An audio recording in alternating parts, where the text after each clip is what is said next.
Assalamualaikum warahmatullahi wabarakatuh. Halo, perkenalkan saya Devin Fadlur Rahman, mahasiswa program Studi Sains Informasi Geografi angkatan 2023.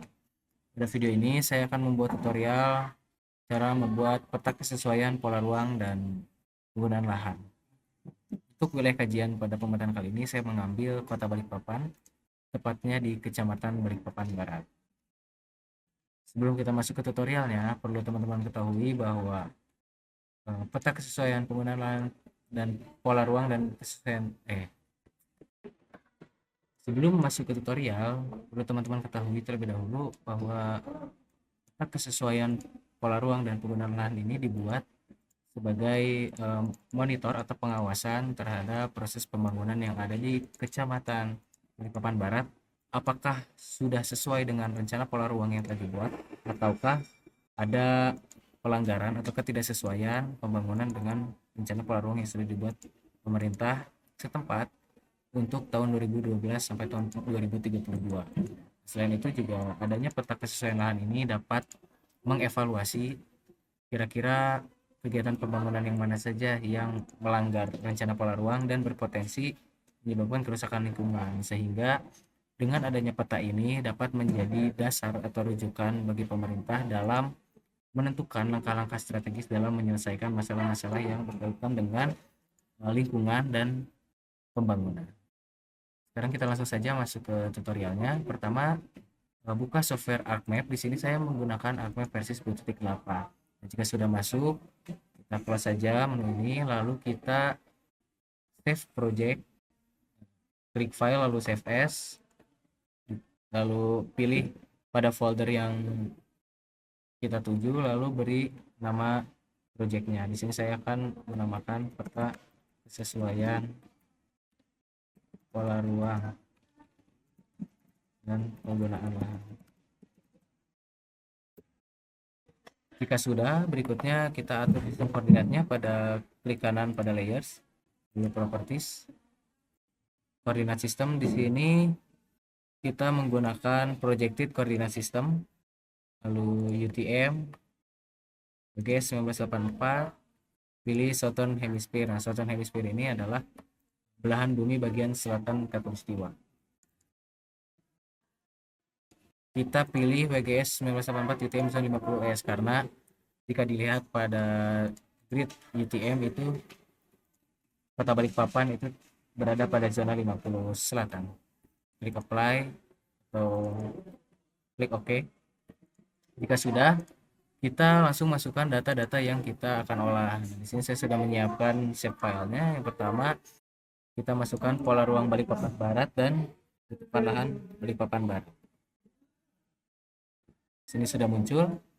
Berikutnya, untuk membuat kesesuaian lahan, itu kita mengoverlay dua data ini. Sini saya mengoverlay dengan menggunakan intersect. Di intersect ini kita masukkan data pola ruang, lalu tutupan lahannya. Jika sudah, kita save.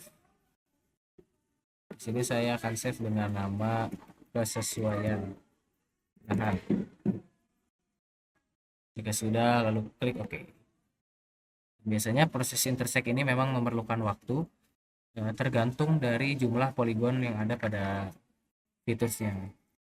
Jika kita lihat tadi di tutupan lahan dan pola ruang ini lumayan banyak, sehingga proses intersectnya lumayan memakan waktu. Nah, ini sudah selesai.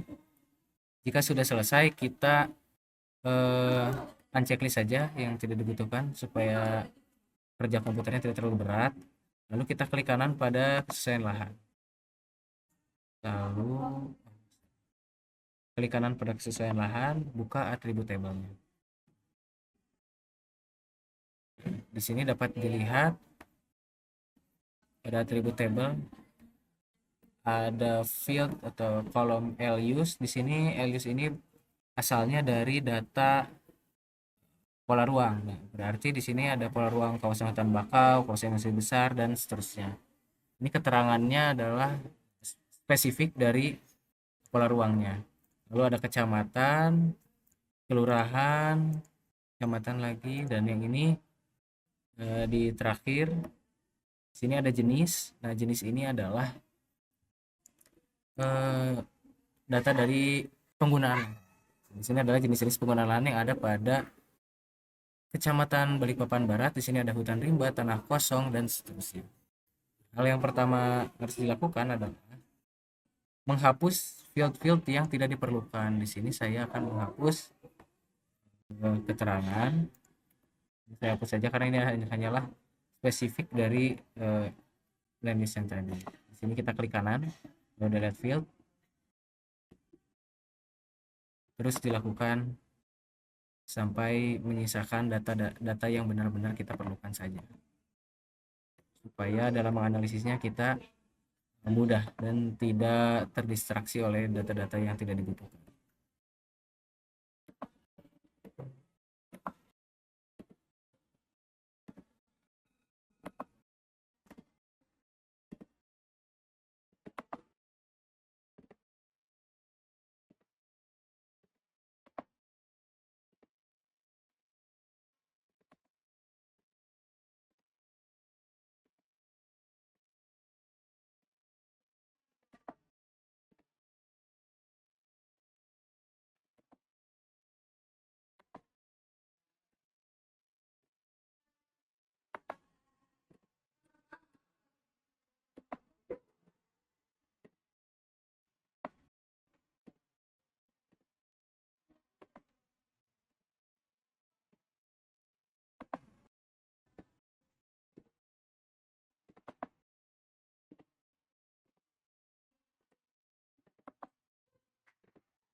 Jika sudah, di sini saya menyisakan dua field saja. Yang pertama ini pola ruangnya, dan yang ini adalah penggunaan lahannya.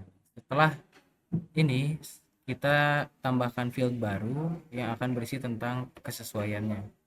Sini saya beri nama kesesuaian, lalu tipenya adalah teks, lalu klik OK. Setelah seperti ini, untuk mengisi tabel ini kita perlu mengaktifkan dulu eh, fitur hasil intersect tadi.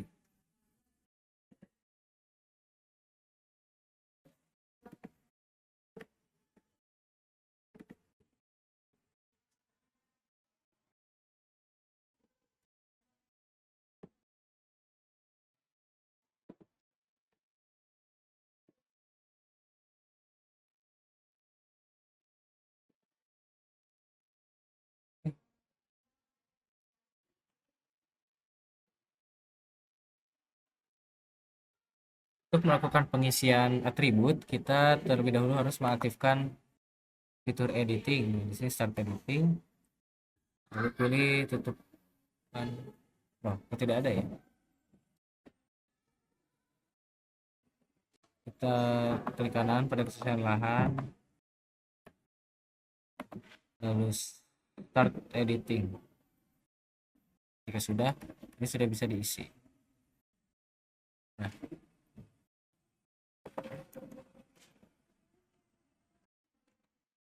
untuk melakukan pengisian data atribut, di sini kita terlebih dahulu harus mengaktifkan edit fiturnya. Di sini klik start editing, klik continue. Jika sudah, ini sudah bisa diisi. Untuk melakukan pengisian, kita di sini menggunakan fitur select by attributes ini supaya memudahkan kita dalam melakukan pengisian, sehingga kita tidak perlu mengisi secara manual, mengetik satu-satu yang di sini sangat banyak tabelnya, sehingga itu akan memerlukan waktu yang lama. Di sini kita masukkan values dengan, lalu kita dapatkan unique values-nya. Di sini pertama saya akan memilih buffer zone, lalu klik N, kita pilih jenis penggunaan lahannya, lalu get unique values. Misalkan kita dengan permukiman. Nah, kawasan buffer zone itu tidak boleh menjadi kawasan permukiman karena kawasan buffer zone ini harus steril. Maka ini adalah nanti akan kita identifikasi sebagai ketidaksesuaian antara pola ruang dan jenis bangunan lahan, lalu kita apply. Jika keluar notifikasi seperti itu berarti tidak ada, maka kita bisa ganti kodenya dengan value yang lain, misalkan dengan hutan lindung, lalu N, penggunaan lahan dengan bangunan permukiman misalnya. Jika seperti itu maka ia sebetulnya sudah ada, dia akan berwarna biru pada tabelnya. Nah, untuk memisahkan antara tabel yang sudah kita cari itu kita dengan memilih di bawah sini ada show selected records. Jika seperti ini maka tidak ada yang data yang seperti kita cari tadi. Nah, jika seperti itu maka kita bisa ulangi dengan kode yang lain.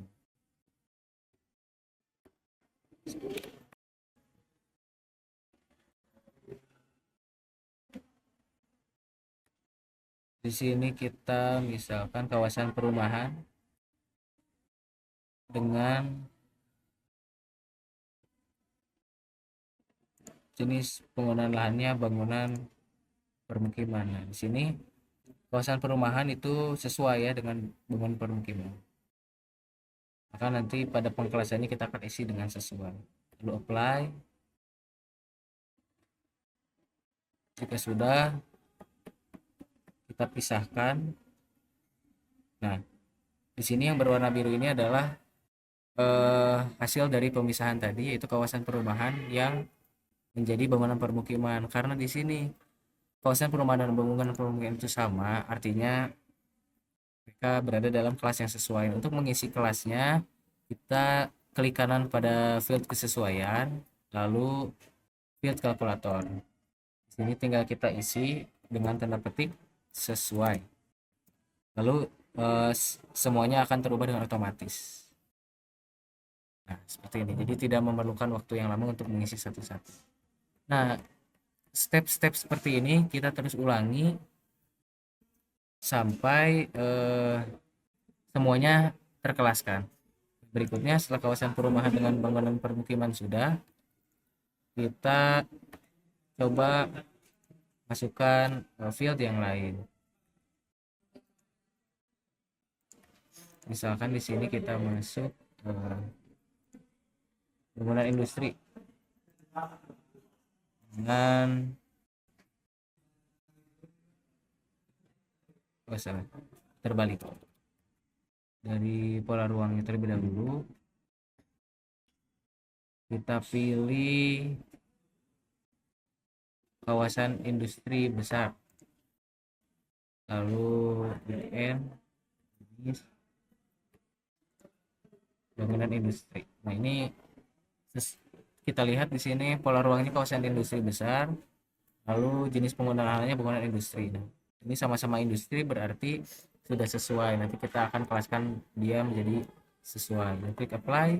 Oh, jika seperti ini maka artinya itu tidak ada. Kita bisa mengganti dengan field yang lain. Kan di sini kawasan atau ini kawasan perumahan, lalu jenis misalkan dengan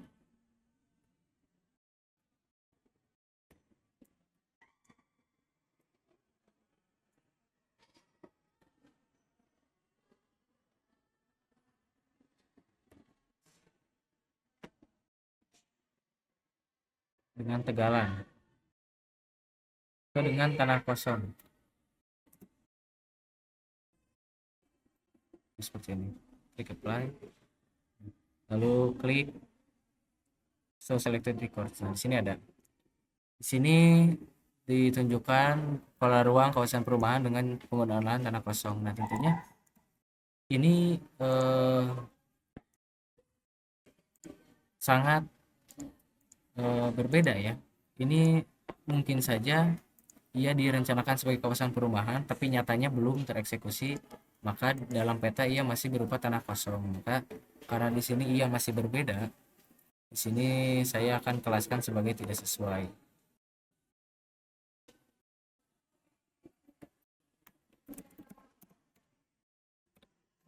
Klik OK. Sudah, sekarang kita lanjut ke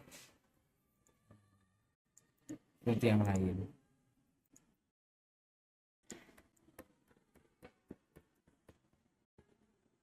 Lakukan seperti tadi, pastikan semua kelas antara pola ruang dan jenis penggunaan lahannya semua terkelaskan. Nah, jika sudah, nanti kita akan eh, maju pada tahapan berikutnya.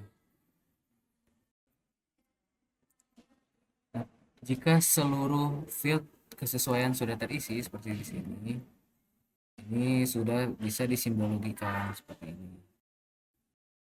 Nah, berikutnya kita membuat field baru dengan add field. Di sini kita akan menghitung luas dari setiap kelasnya. Di sini type-nya double. Oke. Klik kanan pada field luas, lalu calculate geometri. Di sini saya akan menggunakan satuannya hektar. Ini area, koordinat sistemnya UTM zona 50. Klik OK. Nanti di sini akan keluar nilai luas dari setiap kelasnya. Nah, seperti ini. Ini bermacam-macam ukurannya, dan teman-teman pun bisa memilih ya, tidak harus hektar. Di sini bisa kilometer, bisa meter, itu sesuai kebutuhan saja. Di sini saya menggunakan hektar gitu. Untuk membuat pivot table kita akan masuk ke Excel, Microsoft Excel langsung, lalu kita buka file DBF dari kesesuaian lahan yang tadi. Yang ini kita drag langsung ke blank workbook. Nah, di sini sudah masuk ya, dari LU sampai ke kesesuaian dan luasnya. Di sini kita akan buat pivot table ini, lalu kita drag semua.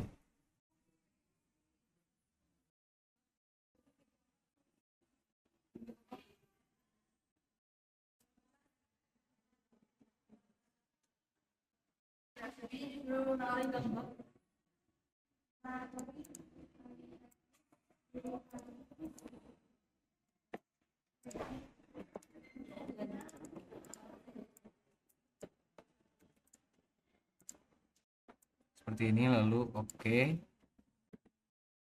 Jika sudah, maka di sini dimasukkan penggunaan lahan lalu kelas untuk pola ruangnya di sini, lalu di sini luas. Nah, di sini bisa dilihat pivot table-nya, kawasan buffer zone sesuainya berapa, total dari buffer zone yang sesuai sekian. Semua bisa dilihat di tabel ini.